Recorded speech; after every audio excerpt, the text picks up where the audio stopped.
जय हिंद साथियों। आज हम लोग क्लास 9 का विज्ञान पढ़ने वाले हैं। पहला हम लोग पढ़ेंगे बायोलॉजी को। चैप्टर का नाम हम लोगों का जीवन की मौलिक इकाई, the fundamental unit of life. इस चैप्टर में हम लोगों को पढ़ना है टोटल कोशिका के बारे में। तो आज हम लोगों की जो वार्तालाप होगी कोशिका के ऊपर होगी। तो बगैर बकवास किए हम लोग सीधा टॉपिक पे एंट्री करते हैं। चलिए देखते हैं। टॉपिक हमारी सबसे पहली यही है कि कोशिका है क्या। सवाल पहले ही होगा कि कोशिका क्या है। तो इस संसार के जितने भी जीव आपको दिखाई दे रहे हैं सभी जीव कोशिका के ही बने हुए हैं। कहने का मतलब कि जो कोशिका होता है सभी जीवों की एक मौलिक इकाई है, जीवन की मौलिक इकाई है, शरीर की इकाई है। सभी जीव का जो शरीर बना हुआ है वह कोशिका की है। तो आप कह सकते हैं एक लाइन में कि कोशिका जो है एक संरचनात्मक एवं क्रियात्मक इकाई है। जैसे मेरी आपको एक संरचना दिखाई दे रही है, यह संरचना किससे बनी हुई है? कोशिका से बनी हुई है। अलग अलग व्यक्ति की अलग अलग संरचना दिखाई देगी। कहने का मतलब यह है कि सभी व्यक्तियों में फिर अलग अलग तरह से अरेंजमेंट ऑफ सेल है। सबकी कोशिकाएं एक अलग अलग ढंग से सिस्टमेटिक वे में बनी हुई हैं, इसलिए सभी व्यक्ति अलग अलग भी दिखाई देते हैं। तो कोशिका समझ में आ गया। सभी जीवों की क्रियात्मक एवं संरचनात्मक इकाई होती है। जैसे मैं कुछ कर रहा हूं तो कुछ करने के लिए भी तो मुझे कोशिका की आवश्यकता पड़ेगी। बगैर कोशिका को मैं कुछ कर भी नहीं सकता। और एक चीज बड़ी इंपॉर्टेंट बात आप समझिए, लाइफ, जीवन भी वही होगा जहां पर कोशिका होगी। मगर कहने का मतलब समझिए कि कोशिका के बगैर जीवन कहीं पर संभव नहीं है। अब तक की खोज के आधार से अब तक जितने भी जीव खोजे गए हैं सभी जीव कोशिका के ही बने हुए हैं। तो यह कहा जाता है कि जीवन होने के लिए कंडीशन है कि कम से कम कोशिका हो। अगर कोशिका नहीं है तो आप वहां पे जीवन होने की उम्मीद को नहीं कर सकते हैं। तो कोशिका के बगैर जीवन की कल्पना नहीं की जा सकती है। अब कुछ सवाल आता है कि कोशिका की खोज देखिए किसने किया। तो एक साइंटिस्ट थे जिनका नाम था रॉबर्ट हुक। इन्होंने एक माइक्रोस्कोप बनाया अपना, और उस अपने माइक्रोस्कोप की सहायता से पहली बार इस आदमी ने कोशिका को खोज किया। माइक्रोस्कोप, और उस माइक्रोस्कोप की सहायता से सन 1665 में इस आदमी ने सबसे पहले क्या किया? कोशिका की खोज किया। लेकिन एक सवाल है, जो रॉबर्ट हुक द्वारा कोशिका की खोज की गई वह कोशिका नॉन लिविंग थी। नॉन लिविंग कहने का मतलब समझिए क्या होगा? जिसके अंदर जीवन नहीं था। मतलब कि जो रॉबर्ट हुक द्वारा कोशिका खोजी गई वह कोशिका एक मृत कोशिका थी जिसके अंदर जीवन नहीं था। कहने का मतलब एक मरी हुई कोशिका की खोज किया था रॉबर्ट हुक ने। फिर इनके बाद एक साइंटिस्ट आए जिनका नाम था एंटोनी वान लुईवेनहॉक। हमने शॉर्ट में लिख दिया है एंटोनी वान लुईवेनहॉक। लुईवेनहॉक एक ही होता है। तो इस साइंटिस्ट ने लिविंग सेल्स की खोज किया। खास बात समझिए कि इस वैज्ञानिक ने भी माइक्रोस्कोप अपना बनाया था। इसने भी एक अपना माइक्रोस्कोप बनाया और अपने माइक्रोस्कोप से तालाब में जाकर के सबसे पहले जीवित कोशिका को देखने का इनके पास रिकॉर्ड है। तो आपसे पूछा जाएगा कि जीवित कोशिका की खोज किसने किया? Living cell. तो लिविंग सेल की खोज करने वाला साइंटिस्ट एंटोनी वान लुईवेनहॉक था। यहां तक बात समझ में आया आदित्य? चलिए, तो इनका सन समझ लीजिए 1674 में। इन्होंने कब खोजा था? 1674। ठीक, देखिए 1665 में किसने खोजा? रॉबर्ट हुक ने।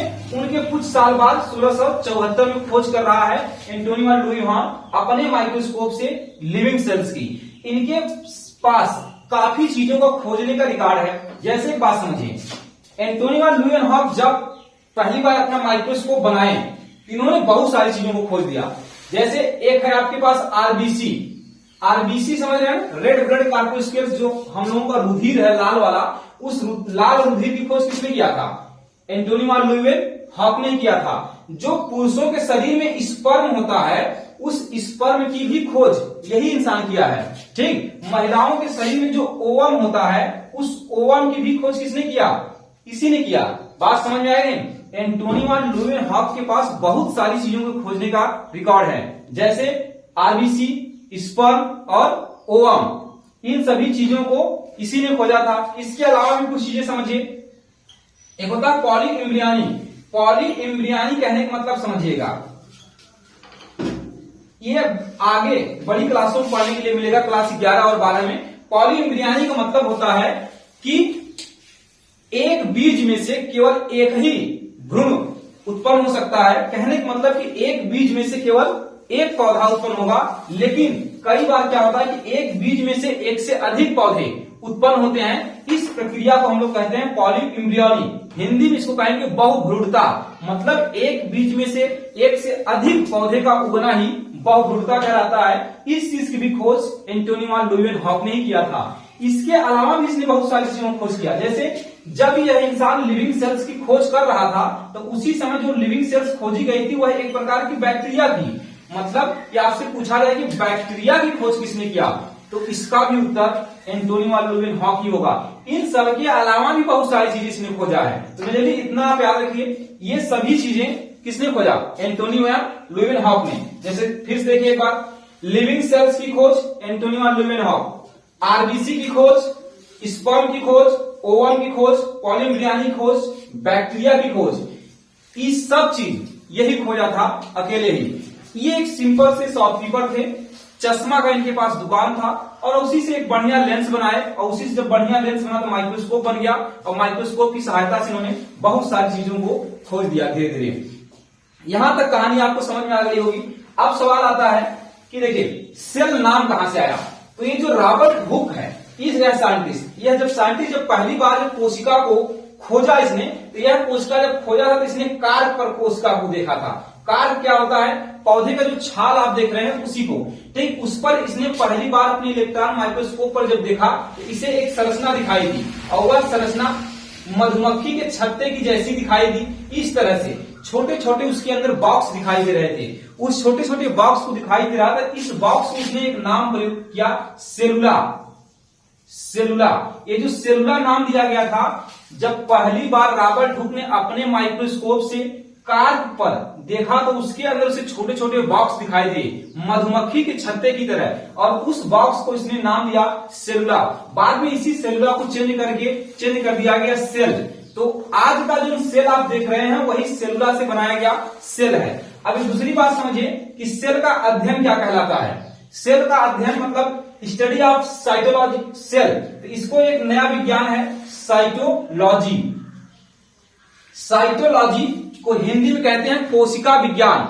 वह विज्ञान जिसके अंदर हम लोग कोशिकाओं का अध्ययन करते हैं उसे कोशिका विज्ञान कहते हैं। तो साइटो का मतलब बायोलॉजी में कोशिका होता है और लॉजी का मतलब होता है अध्ययन, तो कोशिका का अध्ययन। तो अगर यह एक विज्ञान है जिसका कोई पिता भी होगा, साइटोलॉजी अगर एक विज्ञान है तो इसका कोई पिता होगा।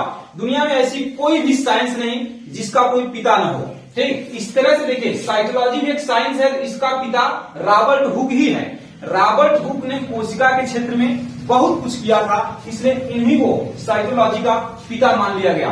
तो यहां तक बात समझ में आया, साइटोलॉजी समझ में आ गई, ठीक। अब इसके बाद समझिए जो कोशिका होती है, कोशिकाओं के प्रकार के बारे में चर्चा होती है कि कोशिकाएं कितने प्रकार की होती हैं। तो एक इंपॉर्टेंट बात समझिए, कोशिकाएं जो होती हैं ये दो प्रकार की है। एक नंबर एक समझिए, एक होता है यूकैरियोटिक, ठीक, और एक होता है प्रोकैरियोटिक। जो हमारे पास यूकैरियोटिक है और जो प्रोकैरियोटिक है, कोशिका कितने प्रकार की होती है अगर यह पूछा जाए तो इसका उत्तर होगा कोशिकाएं दो प्रकार की होती हैं। एक होता है यूकैरियोटिक कोशिका, दूसरी होती है हमारे पास प्रोकैरियोटिक कोशिका। यूकैरियोटिक कोशिका देखिए, इस संसार में जितने बड़े जीव दिखाई दे रहे हैं सभी बड़े जीव यूकैरियोटिक कोशिका के बने हुए हैं। और यूकैरियोटिक कोशिका जो होती है यह कोशिका एक डेवलप कोशिका है, एक बड़ी कोशिका है, एक एडवांस कोशिका है। इस तरह समझ लीजिए हम लोग जिस कोशिका के बने हुए हैं हमारी कोशिकाएं यूकैरियोटिक कोशिका है। और प्रोकैरियोटिक कोशिका यह एक प्राचीन कोशिका है, मतलब इस पृथ्वी पर सबसे पहले जब कोशिका बन रहा था तो बनने वाली कोशिका सबसे पहले कौन थी? प्रोकैरियोटिक कोशिका थी। इस पृथ्वी पर जब जीवन पनप रहा था तो जीवन पनपने के लिए हमने अभी पहले ही समझाया कि जीवन होने के लिए कम से कम कोशिका चाहिए। तो सबसे पहले कौन सी कोशिका बनी? प्रोकैरियोटिक कोशिका बनी। उस प्रोकैरियोटिक कोशिका की सहायता से यूकैरियोटिक कोशिका बनी। तो आज वर्तमान में जितने भी बड़े जीव दिखाई दे रहे हैं वो सभी के सभी जीव यूकैरियोटिक कोशिका के हैं। प्रोकैरियोटिक कोशिका का आज उदाहरण अगर कोई पूछ ले आपसे तो इसका उदाहरण होता है बैक्टीरिया। जो हम लोगों के पास बैक्टीरिया है, बैक्टीरिया कोशिका प्रोकैरियोटिक कोशिका का उदाहरण है, और यूकैरियोटिक कोशिका का उदाहरण, तो जितना बड़ा आप जीव देख रहे हैं सबके सब इसके ही उदाहरण हैं। यहां तक आपको समझ में आ गया होगा। बेसिक कुछ अंतर बता रहा हूं, उसको समझिए। यूकैरियोटिक कोशिका और प्रोकैरियोटिक कोशिका में क्या अंतर हो सकता है। पहला अंतर होगा कि प्रोकैरियोटिक कोशिका एक प्राचीन कोशिका है, यूकैरियोटिक कोशिका एक नई कोशिका है। दूसरा अंतर समझिए, प्रोकैरियोटिक कोशिकाएं बहुत ज्यादा डेवलप नहीं है, एडवांस नहीं है। यूकैरियोटिक कोशिकाएं बहुत ज्यादा डेवलप है, बहुत ज्यादा एडवांस है। प्रोकैरियोटिक कोशिका जो होती है, इसके अंदर केंद्रक, जिसे आप न्यूक्लियस कहते हैं, वह पूरी तरह से विकसित नहीं होता है, और यूकैरियोटिक कोशिका के अंदर केंद्रक पूरी तरह से विकसित होता है। यह कुछ मेजर अंतर होता है इसके अंदर। ये बात आपको समझ में आ गई होगी कि कोशिका कितने प्रकार की है। कोशिका दो ही प्रकार की है, एक यूकैरियोटिक और एक प्रोकैरियोटिक। यहां तक बात समझ आई। चलिए आगे देखते हैं। अब कोशिका के आधार पर भी जीवों को बांटा गया है, कोशिका की संख्या के आधार पर। जैसे देखिए, कुछ ऐसे जीव हैं जिनके अंदर एक ही कोशिका है। कितनी कोशिका है? एक कोशिका। अगर जिसके अंदर केवल एक कोशिका है या एक से अधिक है, ठीक, फिर सुनिए, वह जीव जिसके अंदर केवल एक कोशिका होगा उसे हम लोग यूनिसेलुलर कहेंगे। क्या कहेंगे? यूनिसेलुलर। बात समझ में आई? यूनिसेलुलर कहने का मतलब होता है एक कोशिकीय जीव। वह जीव जिसका पूरा जीवन एक ही कोशिका में कंप्लीट हो जाता हो उसे हम लोग एक कोशिकी कहेंगे। इसका उदाहरण समझिए, जैसे अमीबा। अमीबा एक कोशिकी ही जीव है, इसका जन्म भी एक ही कोशिका में होता है और इसकी मृत्यु भी एक ही कोशिका में होती है। यह अपने पूरे जीवन में कभी ऐसा दिन नहीं आता है जिसके इसके शरीर में दो कोशिकाएं हों। इसका पूरा जीवन एक ही कोशिका में कंप्लीट हो जाता है। हमने डिफिनेशन ही बताया, वह जीव जो जन्म से लेकर के मृत्यु तक, मतलब वह अपना पूरा जीवन एक ही कोशिका में कंप्लीट कर लेता है, उसे हम लोग एक कोशिकीय जीव कहते हैं। उदाहरण अमीबा। और एक बैक्टीरिया भी देखिए इसी का उदाहरण है। कुछ बैक्टीरिया ऐसी हैं जो मल्टी सेलुलर भी होती हैं, एक कोशिकी ना होकर के वो बहुकोशिकीय होती हैं। पैरामीशियम इसका उदाहरण है, एक कोशिकी का। इसके बाद क्लेमाइडोमोनास एक जीव है, यह भी उदाहरण है एक कोशिकी का। अब दूसरा समझते हम लोग है मल्टी सेलुलर।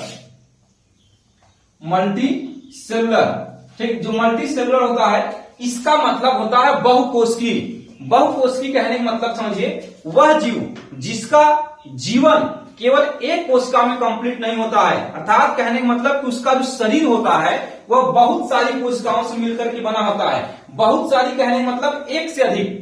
अगर एक से अधिक कोशिका है तो वह बहुकोशिकीय जीव माना जाएगा। एक समय था कि हम लोग भी एक ही कोशिका के थे। जब हम लोग मम्मी के पेट में थे तो उस समय हम लोग एक ही कोशिका से कहानी शुरू हुई थी। एक कोशिका से फिर आगे चल के दो कोशिकाएं हुई, फिर दो से चल के चार हुई, चार से 8 हुआ। इस तरह से हमारा विभाजन होता गया और हम अंतिम में बन गए। तो हमारा भी शुरुआत एक ही कोशिका से हुआ, लेकिन हमारा अंत एक कोशिका में नहीं होगा। यही हमारे और इन दोनों के बीच में अंतर है, एक कोशिकीय और बहुकोशिकीय जीवों के बीच में। एक कोशिकीय जीव का शुरुआत भी एक ही कोशिका से होगा और अंत भी एक ही कोशिका में होगा, लेकिन बहुकोशिकीय जीवों का शुरुआत एक कोशिका से होगा लेकिन इनका अंत एक कोशिका में नहीं होगा। यहां तक बात समझ में आई? तो कोशिका की संख्या के आधार पर भी जीव दो प्रकार के हैं, एक है एक कोशिकीय जीव और दूसरा है बहुकोशिकीय जीव। जिसके शरीर में केवल एक ही कोशिका पाई जाती है पूरे जीवन भर, वह एक कोशिकीय है। जिसके अंदर एक से अधिक पाई जाएगी। चलिए, हम लोगों ने समझा कि एक कोशिकीय जीव क्या है, बहुकोशिकीय जीव क्या है। अब हम लोग थोड़ा समझ लेते हैं कोशिका की साइज क्या है। ठीक, कोशिका जो होती है इसकी साइज के बारे में देखिए। साइज जो इसका होता है, इसका साइज फिक्स है। तो साइज इसका शुरू होता है 0.5 माइक्रोमीटर से लेकर के 0.5, देखिए 0.5 से लेकर के 20 माइक्रोमीटर तक इसकी साइज होती है। मतलब अब तक की जो कोशिका खोजी गई है वह कोशिका 0.5 माइक्रोमीटर तक छोटी से 20 माइक्रोमीटर तक बड़ी कोशिका खोजी गई है। यही कोशिका की साइज है, 0.5 से लेकर के 20 माइक्रोमीटर तक। अब अगला सवाल कर लेते हैं कि सबसे बड़ी कोशिका सबसे छोटी कोशिका के बारे में एक सवाल पूछा जाता है। तो हम लोगों के जो शरीर है, पुरुषों का जो शरीर है, इस पृथ्वी पर जितने भी जीव हैं उन सब की बात नहीं हो रही, सिर्फ मनुष्य की। तो मनुष्य के शरीर में सबसे छोटा जो कोशिका होता है, सबसे छोटा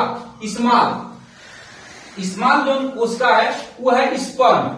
जो स्पर्म होता है यह मनुष्य के शरीर की सबसे छोटी कोशिका है।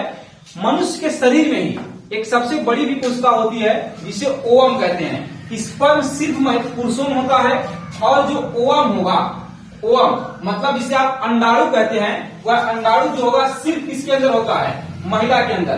तो ओवम जो है यह एक बिग कोशिका है कह सकते हैं।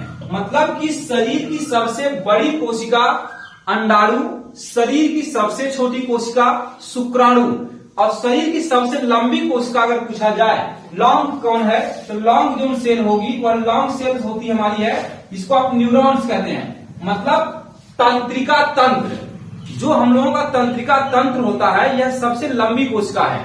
तो 3 फैक्ट याद रखिएगा। मनुष्य के शरीर में सबसे छोटी कोशिका शुक्राणु स्पर्म है, मनुष्य के शरीर में सबसे बड़ी कोशिका ओवम अंडाणु है और मनुष्य के शरीर में सबसे लंबी कोशिका तंत्रिका तंत्र है। तो ये 3 बात क्लियर हुआ। अब सवाल कर लेते हैं कि इस पृथ्वी पर सबसे बड़ा कोशिका कौन है। तो देखिए ऑस्ट्रिच का एक जोन आप देख रहे हैं, ऑस्ट्रिच मतलब होता है शुतुरमुर्ग। शुतुरमुर्ग का अंडा जो होता है इस पृथ्वी पर सबसे बड़ी कोशिका है। तो शुतुरमुर्ग का जो एग होगा यह सबसे बड़ा होता है और इस पूरे पृथ्वी पर सबसे छोटी कोशिका होती है माइकोप्लाज्मा। तो जो माइकोप्लाज्मा आप देख रहे हैं यह माइकोप्लाज्मा क्या है, माइकोप्लाज्मा सबसे छोटा कोशिका है। माइकोप्लाज्मा के पास अपना रूप बदलने का भी गुण पाया जाता है और यह एक प्रकार की बैक्टीरिया है। मतलब अब तक का जो खोजा गया जीव है 0.5 माइक्रोमीटर की साइज इसी की है। 0.5 माइक्रोमीटर का होता है हमारा माइकोप्लाज्मा, अब तक का सबसे छोटा जीव जो अपना रूप बदल लेने की इसके अंदर क्षमता होती है। यह बात क्लियर हुआ कि कोशिकाएं कौन सी बड़ी हैं, कौन सी कोशिकाएं छोटी हैं। अब इसके बाद हम लोग समझ लेते हैं कोशिकाओं की जो आकृति होती है वह कैसी होती है। सभी कोशिकाएं देखिए एक जैसी नहीं होती हैं। हम लोगों के शरीर में कोशिकाएं अलग अलग आकृति की हैं। तो एक बात समझिए, एक इंपॉर्टेंट पहले बात समझ जाइए कि हम लोगों का जो शरीर है ये इसके अंदर लगभग 90 से लेकर के 100 ट्रिलियन, 90 से लेकर के 100 ट्रिलियन कोशिकाएं हैं हमारे शरीर में। और इस 100 से लेकर के 90 ट्रिलियन में लगभग 360 प्रकार की तक कोशिकाएं हैं आकृति के आधार पर। 360 प्रकार की हमारे शरीर में क्या है, कोशिकाएं हैं। मतलब आकृति के आधार पर सबका आकृति अलग अलग है। 360 प्रकार की कोशिकाएं पाई जाती हैं। कुछ उदाहरण समझा रहा हूं, समझ लीजिए। जैसे हमारे शरीर में तंत्रिका तंत्र पाई जाती है। तंत्रिका तंत्र की जो आकृति है वह जाल की तरह है। जो एक जाल देख रहे हैं एकदम उलझा हुआ संरचना, वैसे ही हमारी होती है तंत्रिका तंत्र। इसके बाद समझिए यहाँ पे हमने लिखा है कि स्पर्म, जो स्पर्म हम लोग देख रहे हैं, स्पर्म जो होता है यह भाले के आकार का होता है। जैसे ये आप मार्कर देख रहे हैं एकदम नुकीला टाइप का है, ऐसे ही होता है, बस इधर आगे थोड़ा सा उठा हुआ हिस्सा होता है स्पर्म का। तो जैसे भाला होता है नुकीला, वैसे ही स्पर्म होता है। तो आप कह सकते हैं कि स्पर्म का जो आकार होता है भाले के आकार का होता है। दूसरा हमने लिखा है ओवम, जो इसे अंडाणु कहते हैं। अंडाणु जो होता है ये गोलाकार होता है। मतलब यह हल्का गोल होता है, पूरी तरह से गोल नहीं होता है, हल्का गोल होता है। तो इसका अलग आकार है। हमने बताया तंत्रिका तंत्र, तंत्रिका तंत्र जो होता है हमारे शरीर में, यह कोशिका जो है ये कोशिकाएं जाल की तरह होती हैं। तो ये भी बात समझ में आ गया। तो हमारे ही शरीर में जो दिल है, मनुष्य का जो दिल है, यह दिल भी तारे के आकार का है। मतलब दिल की कोशिकाएं, दिल नहीं, दिल की जो कोशिका है वह कोशिका तारे के आकार की होती है। तो सभी कोशिकाएं देखिए अलग अलग है। यहां पे एक चीज हमने लिखा था पहले, आरबीसी। आरबीसी के बारे में समझिए। आरबीसी का भी जो आकार होता है, तो जो आकृति होती है, यह आकृति जो आरबीसी का है यह द्विउतलाकार होता है। कहने का मतलब समझिए कि जो ट्रक का ट्यूब आप देख रहे हैं, ट्रक का ट्यूब, उस ट्यूब में अगर उसको हवा भरा जाए तो आप देखेंगे ट्यूब फूल जाएगा लेकिन बीच में जगह खाली होता है। उसी तरह से संरचना होती है हमारे आरबीसी का। इसको इस तरह समझ लीजिए कि ये हो गया हमारा ट्रक का ट्यूब, बीच में जगह खाली है, पूरा बाकी लॉक है। इस तरह से हमारा होता है आरबीसी। तो ये हमारे शरीर में देखिए कोशिकाएं अलग अलग आकृति की है, यह भी बात समझ में आ गया। यहीं पे ये पूरी टॉपिक जितना जनरल इंफॉर्मेशन था कोशिका के बारे में खत्म हुआ और आगे इसकी हम लोग क्लास 9 की चीजें नेक्स्ट वीडियो में देखेंगे। आज के लिए बस करते हैं, धन्यवाद।